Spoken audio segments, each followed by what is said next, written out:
Le réfractomètre est un instrument essentiel en gémologie, utilisé pour mesurer l'indice de réfraction d'une pierre précieuse. Cet indice de réfraction est une propriété optique clé qui aide à identifier les gemmes et à distinguer les pierres précieuses des imitations.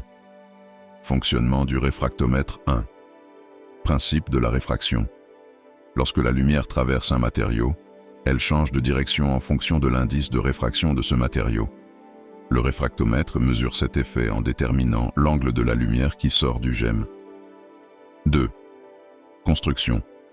Un réfractomètre est composé d'une source de lumière, d'un prisme sur lequel la pierre est placée, d'un oculaire et d'une échelle graduée pour lire l'indice de réfraction.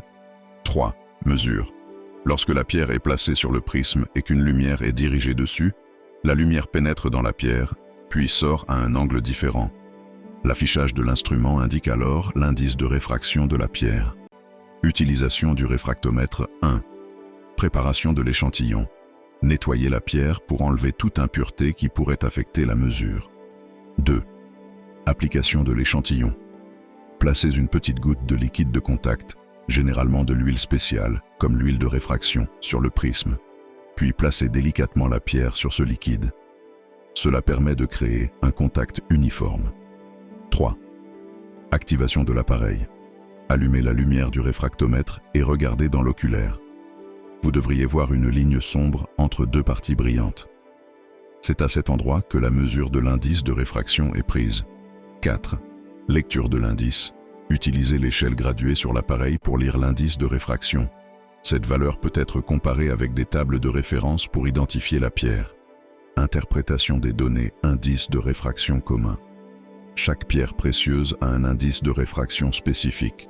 Par exemple, le diamant a un indice de réfraction autour de 2,42, tandis que le quartz a un indice proche de 1,54. Double réfraction. Certaines pierres, comme la calcite, montrent un phénomène appelé double réfraction, où deux indices apparaissent. Cela doit être pris en compte lors de l'analyse. Comparaison. Si vous avez plusieurs échantillons, comparez leurs indices de réfraction pour identifier les différences. Un indice de réfraction correspondant aux tables de gémologie peut confirmer l'identité de la pierre. Conclusion. Le réfractomètre est un outil très utile en gémologie, car il permet d'effectuer des mesures rapides et précises qui sont essentielles pour l'identification des gemmes. Sa précision et sa rapidité de fonctionnement en font un appareil incontournable pour les gémologues professionnels. Ressources supplémentaires. Il est conseillé de consulter des ouvrages spécialisés sur la gémologie ou des ressources en ligne, comme des articles académiques ou des sites spécialisés en gémologie, pour approfondir la connaissance des indices de réfraction des différentes pierres précieuses et leur identification.